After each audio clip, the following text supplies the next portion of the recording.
बोलिए शीतला मैया की जय। शीतला अष्टमी बसोड़ा व्रत कथा। एक बार श्री शीतला माता ने सोचा कि चलो आज देखूं कि धरती पर मेरी पूजा कौन कौन करता है, कौन मुझे मानता है। यही सोचकर शीतला माता धरती पर राजस्थान के डुंगरी गांव में आई और देखा कि इस गांव में मेरा मंदिर भी नहीं है और ना ही मेरी पूजा होती है। माता शीतला गांव की गलियों में घूम रही थीं। तभी एक मकान के ऊपर से किसी ने चावल का उबला पानी नीचे फेंका। वह उबलता पानी शीतला माता के ऊपर गिरा, जिससे शीतला माता के शरीर में फफोले छाले पड़ गए। शीतला माता के पूरे शरीर में जलन होने लगी। शीतला माता गांव में इधर उधर भाग भाग के चिल्लाने लगी, अरे मैं जल गई, मेरा शरीर तप रहा है, जल रहा है, कोई मेरी सहायता करो। लेकिन उस गांव में कोई भी शीतला माता की सहायता करने नहीं आया। वहीं अपने घर के बाहर एक कुम्हारन महिला बैठी थी।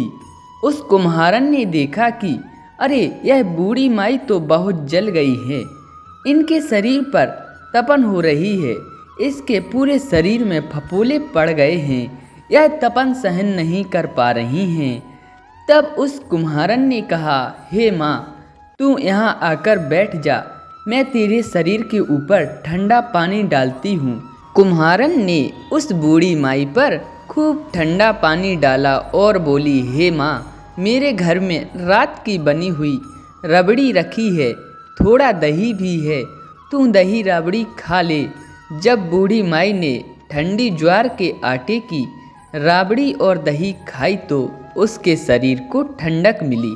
तब उस कुम्हारन ने कहा, आ माँ बैठ जा, तेरे सिर के बाल बहुत बिखरे हैं, ला मैं तेरी चोटी गूंथ देती हूँ, कंघी कर देती हूँ। और कुम्हारन माई की चोटी गूंथने हेतु कंघी बालों में करती रही। अचानक कुम्हारन की नज़र उस बूढ़ी माई के सिर के पीछे पड़ी तो कुम्हारन ने देखा कि एक आंख बालों के अंदर छुपी है। यह देखकर वह कुम्हारन डर के मारे घबराकर भागने लगी।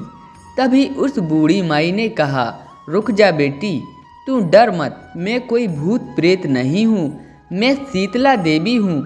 मैं तो इस धरती पर देखने आई थी कि मुझे कौन मानता है, कौन मेरी पूजा करता है।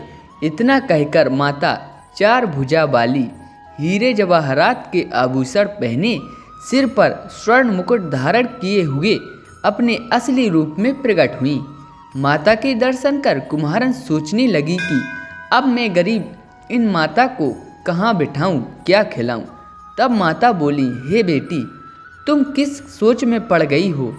अब उस कुम्हारन ने हाथ जोड़कर आंखों में आंसू बहते हुए कहा, हे माँ, मेरे घर में तो चारों तरफ दरिद्रता बिखरी हुई है, मैं आपको कहाँ बिठाऊं। मेरे घर में ना तो चौकी है, ना बैठने का आसन है। तब शीतला माता प्रसन्न होकर उस कुम्हारन के घर पर खड़े हुए गधे पर बैठकर एक हाथ में झाड़ू, दूसरे हाथ में डलिया लेकर उस कुम्हारन के घर की दरिद्रता को झाड़कर डलिया में भरकर फेंक देती हैं और उस कुम्हारन से कहती हैं, हे बेटी, मैं तेरी सच्ची भक्ति से प्रसन्न हुई, अब तुझे जो भी चाहिए मुझसे वरदान मांग ले। तब कुम्हारन ने हाथ जोड़कर कहा, हे मातेश्वरी, मेरी इच्छा है अब आप इसी डुंगरी गांव में स्थापित होकर यहीं निवास करें और जिस प्रकार आपने मेरे घर की दरिद्रता को अपनी झाड़ू से साफ कर दिया, ऐसे ही आपको जो भी भक्त होली के बाद की सप्तमी को भक्ति भाव से पूजा कर अष्टमी के दिन आपको ठंडा जल, दही व बासी ठंडा भोजन चढ़ाए, उसके घर की दरिद्रता को दूर करना एवं आपकी पूजा करने वाली महिला का अखंड सुहाग रखना, उसकी गोद हमेशा भरी रखना। साथ ही जो पुरुष शीतला अष्टमी को नाई के यहाँ बाल ना कटवाए, धोबी को कपड़े धुलने ना दे और पुरुष भी आप पर ठंडा जल चढ़ाकर, नारियल फूल चढ़ाकर परिवार सहित ठंडा बासी भोजन करें, उसके काम धंधे व्यापार में कभी दरिद्रता ना आए, तब माता बोली, तथास्तु हे बेटी, जो तूने वरदान मांगे हैं मैं सब तुझे देती हूँ। हे बेटी, तुझे आशीर्वाद देती हूँ कि मेरी पूजा का मुख्य अधिकार इस धरती पर सिर्फ कुम्हार जाति का ही होगा। तभी उस दिन से डुंगरी गांव में शीतला माता स्थापित हो गईं और उस गांव का नाम हो गया सील की डुंगरी। शीतला माता की जय।